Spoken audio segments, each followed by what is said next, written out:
Good morning, students. Today we will be going to learn about the last topics of this chapter, magnetism and matter. And the last topics will be nothing but the magnetic hysteresis and then what are permanent and temporary magnets and electromagnets. These things are remained with this chapter. First one is what? Magnetic hysteresis. And then we will be studying about the what are permanent magnets and temporary magnets, and finally electromagnets we will discuss. Coming to the magnetic hysteresis.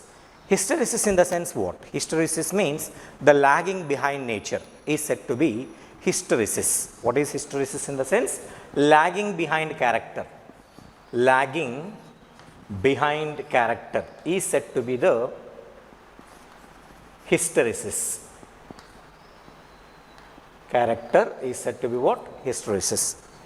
So, we have studied previously that when you want to magnetize a given magnetic material, we need to keep that magnetic material inside an external magnetic field. Yes or no? The field which is used to convert a magnetic material into magnet is said to be the magnetizing field, and the one which is getting magnetized will have some magnetic character that is called magnetism, that is induced. So, here inducing field is there as well as induced field is also there. The applied field is called inducing field, and the field that is developed is said to be the induced field. So, inducing field is nothing but the external field that is applied to convert the magnetic material into a magnet, and induced field means the amount of magnetism that is developed in the given material is said to be the induced field. So, here when you study about the magnetic hysteresis, what it is going to say and how this magnetic hysteresis will be helpful for us in studying of the permanent and the temporary magnets. Permanent magnets means what? The magnets which will have their magnetic nature over a long period of time. The material or the magnet which is having the magnetic character for a long period of time are said to be the permanent magnets. Temporary magnets means their magnetic character will be remained for a short period of time. Such things are said to be the temporary magnets. So, when you want to prepare a permanent magnet, what type of characteristics that magnetic material should possess is to be understood. In order to understand the characteristics that are required for preparing a permanent magnet, we have to study the hysteresis loop. So, what the hysteresis loops is going to be telling us means, let us consider this is a magnetizing field. I am using the magnetizing field which is to be represented on the x-axis. This is the magnetizing field, and on the y-axis I will be taking the induced field. So, B refers to the induced field and H refers to the inducing field. This is called inducing field and this is called induced field. So, now I will take a magnetic material and that magnetic material will be placed inside a solenoid. Already we discussed that a solenoid is the one which is used to produce the uniform kind of magnetic field. Let me choose this is a solenoid through which a steady current of I amperes is passing, and inside this solenoid I will be placing a magnetic material. I am placing a magnetic material, a ferromagnetic material you can choose, or if you choose a magnetic material, and now this magnetic material is to be converted as a magnet. Then it is placed in the magnetic field produced by the solenoid. So, solenoid field is taken as H. So, here H represents what? H is representing the magnetizing field. So, when you are trying to magnetize a given material, inside the magnetic material a magnetic character will be induced, that is called induced magnetic field. Now, we will see here. In the beginning, the applied magnetic field is 0, and this H, if you consider, we know that B magnetic field produced by the solenoid is mu naught Ni, which can also be written as mu naught into H. Sorry, ma. So, here this magnetic field produced by the solenoid is mu naught H, I can write. Yes or no? Here this B is different from this B, do not confuse, this is, or otherwise I will take magnetic field produced by the solenoid I will consider. So, here the relationship between B and H you are going to study. Is the relationship between B and H is linear or non-linear? We need to discuss here.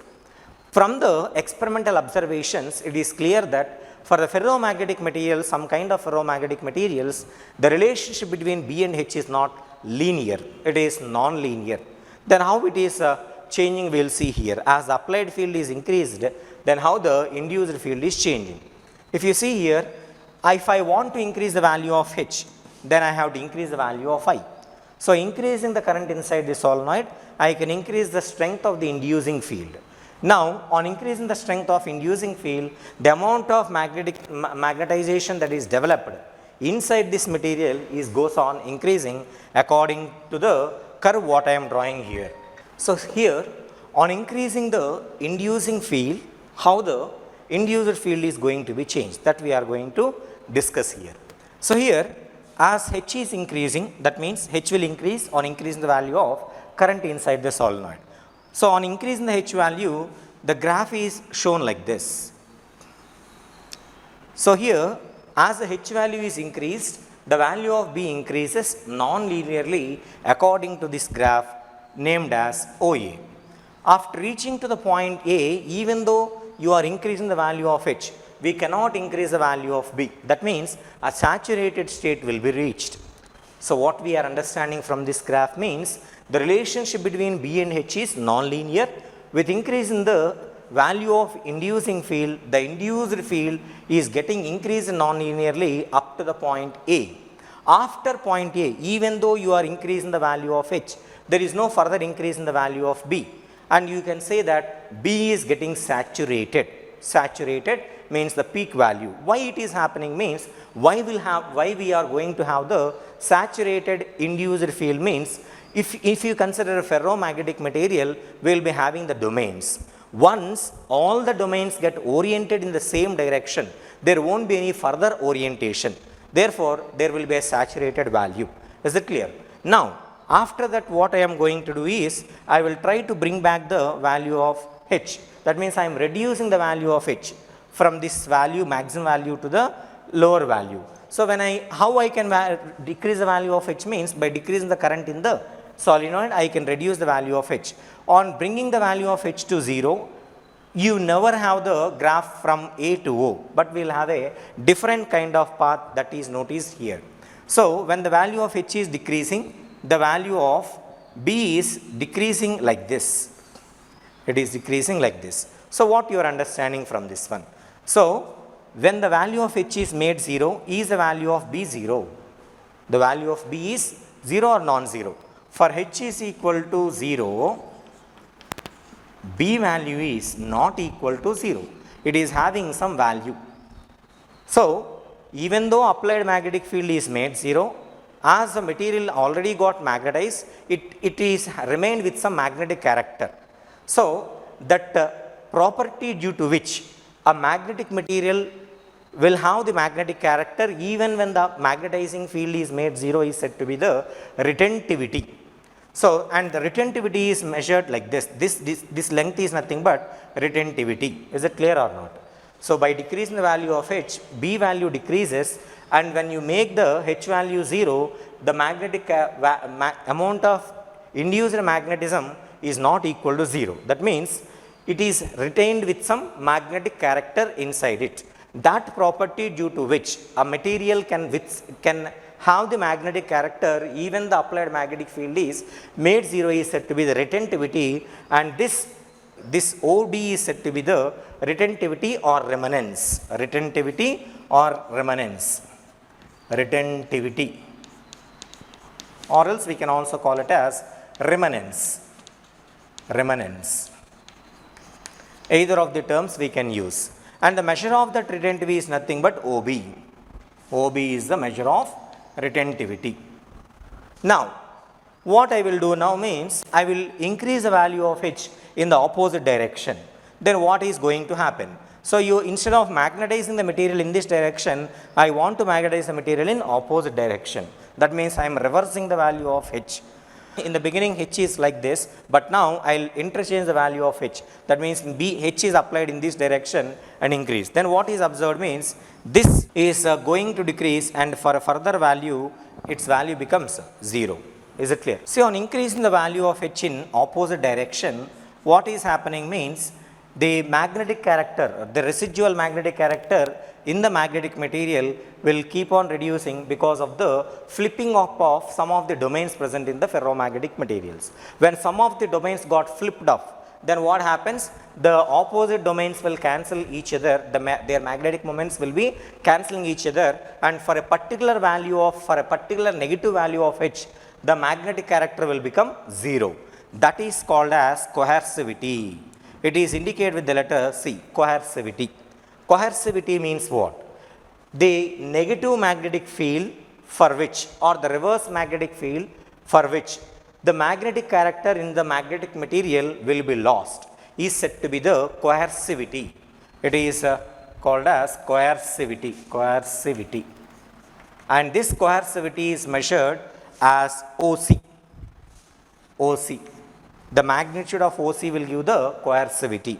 Now, if you keep on further increasing the negative magnetic field, then what happens? The magnet will be gets magnetized in opposite direction like this. It is magnetized in opposite direction like this, and once again it will have the saturated value. Now, after getting the saturated value, we will once again reverse the magnetic field. First the magnetic field is like this, then we made the magnetic field like this. Now, we are once again reversing the magnetic field like this. What will happen? So, when you keep on decreasing the, reversing the magnetic field and increasing in this direction, the graph will be obtained in this way. So, here what happens? Even though when you bring the magnetizing field to 0 value, the value of B is not 0. So, if you further increase the value of H, what is happening means the graph will be seen like this. So, this is said to be one complete cycle. What is the cycle it is following? Here the cycle followed by the magnetic material will be like this: O to A, and from A to B, B to C, C to this one, they name it as D, and D to some E, and E to A. So, it has not followed the same path, but it has followed some other path here.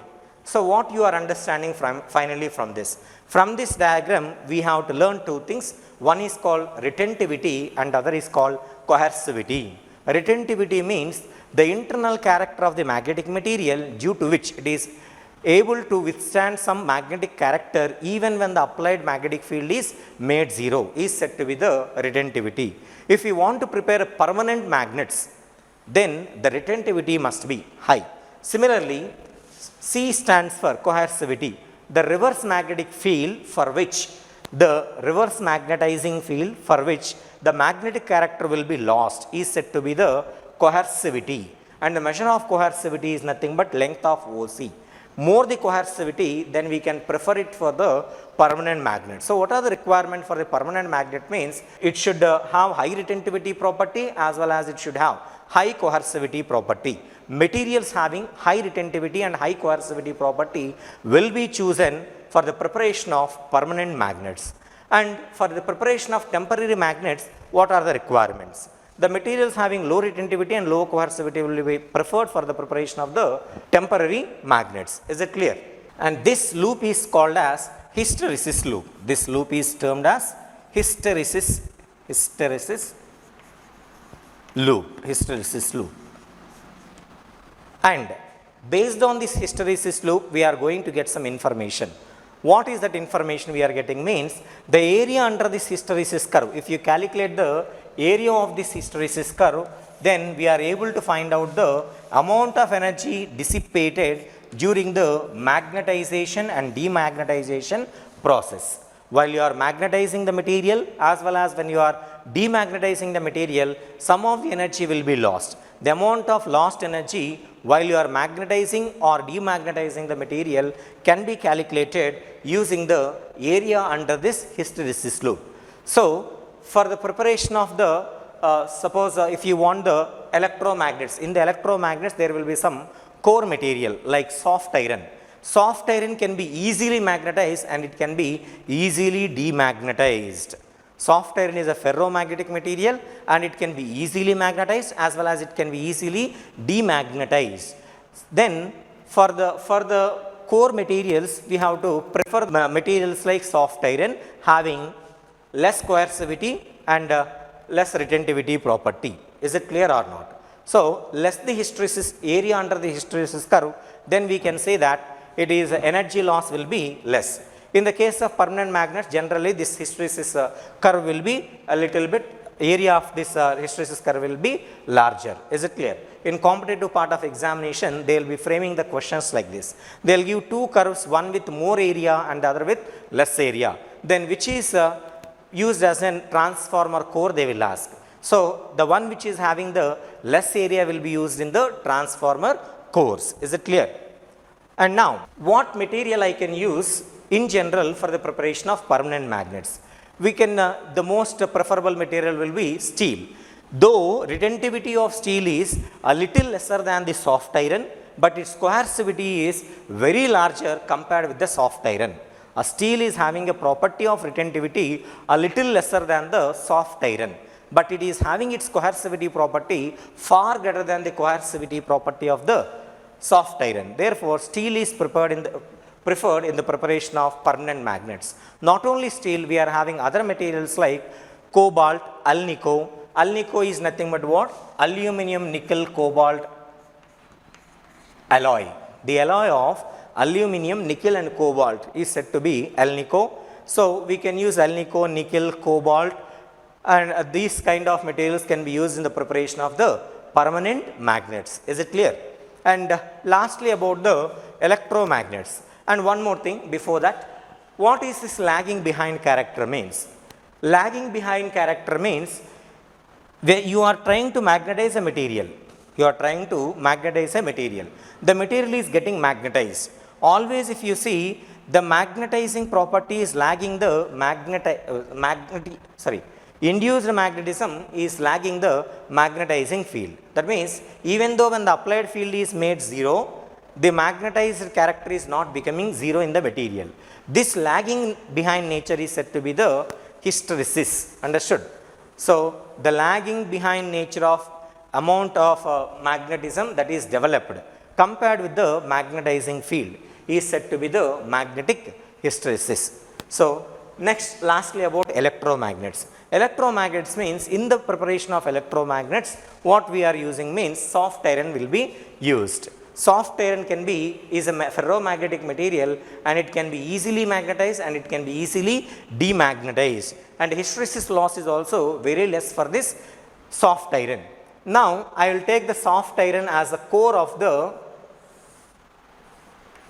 electromagnets. Here there will be a coil like this. Inside the coil we will be keeping the soft iron, and now it is connected to the battery like this. Now, when current is passed in this way, now what is happening means the soft iron is magnetized. Soft iron is magnetized, and this is called as an electromagnet. And this electromagnet, where we are going to use the electromagnet? In the previous years, they have asked a question to give an example for or give an application based on electromagnets. They asked, what is application of electromagnets means? Electromagnets can be used in electric bulbs, they can be used in the loudspeakers or in the diaphragms. We can use the electromagnets, or if you want to lift the heavy loads, we can use the electromagnets for lifting heavy loads of iron or some other ferromagnetic materials. We can use the electromagnets. Is it clear? In this electromagnet, the core material is nothing but the soft iron, which is having less hysteresis curve, and it is the one which can have which can be easily magnetized and which can be easily demagnetized. That means for a soft iron, when the applied magnetic field is increasing, the magnetic character is also increasing sharply. When you reverse the magnetic field and made the applied magnetic field 0, the magnetic character will be lost immediately in the soft iron. Is it clear? So, that is the reason why we are using the soft iron in the preparation of electromagnets or in the cores of transformers. So, we will discuss about the transformer in the next coming chapters, and in the transformer core we are using the ferromagnetic materials like soft iron. So, this is the end of this chapter, magnetism and matter.